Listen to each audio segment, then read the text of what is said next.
choose a supplier, at least for the casting, but part of those secondaries is really developing that tool out to be able to cast that product. Yeah.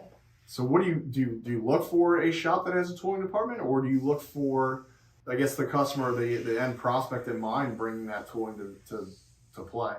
I mean, if you're kind of a newbie to casting, definitely look for a foundry that has the tooling design capability in-house. Whether it's they actually make the tool in-house or they work with suppliers close by, I think that's important because they're still going to be controlling the whole process from start to finish. It's a little bit harder where if you are the customer, you're building your tool and asking to transfer it to a foundry, you're kind of almost looking blindly to know that they have the correct equipment to fit it on. And most of the time they can. You can retrofit it, but there's always going to be some change that's going to have to happen to the tool to get it to run. Sure. And then also, if the foundry is designing the tool, they're going to design it to their process that they know the best so that they can create metal flow, temperature, gas levels that works for the design that they're creating in the tool. Whereas if they didn't create the design of the tool, they're going to have to reverse engineer and figure out the best formula to cast the part. Sure. But there's costs, there's things associated with getting that on pieces of equipment. But talk a little bit about really the expertise you get that if you work with a casting supplier that has the engineers and process on in-house, that they're able to help out in what they're really looking for there.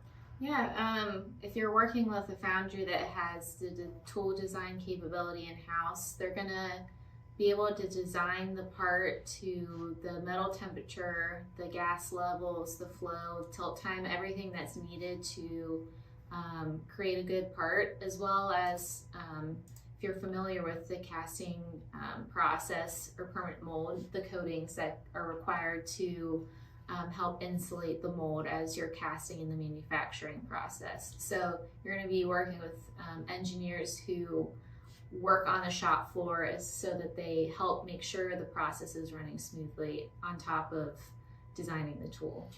I know you've quoted or looked at tools to quote this year that people wanted to send our way, and it's like, this is 1970s tooling design. This won't work with the automation we have in plan here and on the shop floor. So really working with that shop and understanding their desires and expectations of really producing good end parts at a cost efficient process for them. Oh, definitely. And it's one of those things you want to be able to help out with those tools that people are transferring, but at a certain point, and I think a lot of people are seeing it, is that manufacturing is moving forward in a certain way, and the old style of producing, for example, permanent mold is not going to work because you're going to want to automate it and take a lot of that manual labor out of it that would make it an inconsistent part in the past. So if you're going to have a manual pulls on a permanent mold, there's a higher chance of fallout and higher scrap rate that's going to happen, and it's going to be more headache for both people. Back in the day, 10, 20 years ago, not everybody was using FEAs, and they may not be that, right now, but at Batesville Products, this is something we do, really helping design that consistent tool that's going to provide repeatability over and over and over again, not only for automation, as you were mentioning, but really just to make sure the customer gets the same part every time. Yes.